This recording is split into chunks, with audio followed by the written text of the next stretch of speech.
দর্শক, গ্রামের বাড়িতে আছি এবং গ্রামের বাড়িতে আসলেই এ ধরনের কিছু শর্ট বা কিছু রিল ভিডিও তৈরি করি, যেগুলো আসলে দিক নির্দেশনামূলক।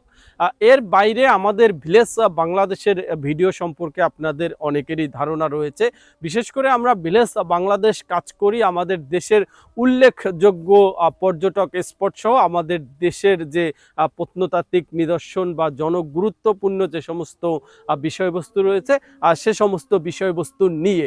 কিন্তু এ ধরনের কিছু ছোট ছোট শর্ট বা রিল ভিডিও তৈরি করি শুধুমাত্র ফেসবুকের উইকলি চ্যালেঞ্জ পূরণ করার জন্য। আপনারা নিশ্চয়ই যারা কন্টেন্ট ক্রিয়েটর রয়েছেন আপনারা নিশ্চয়ই জানেন যে ফেসবুক প্রতি সপ্তাহে 14 থেকে 15টা রিল ভিডিও আপলোড করার জন্য একটা উইকলি চ্যালেঞ্জ দেয়।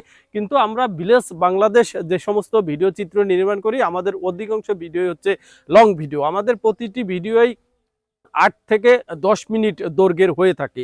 কিন্তু সে সমস্ত ভিডিও তৈরি করে এডিটিং করে আপলোড করাটা আসলে এই এক সপ্তাহে 4 থেকে 5টা করা আসলে সম্ভব হয় না।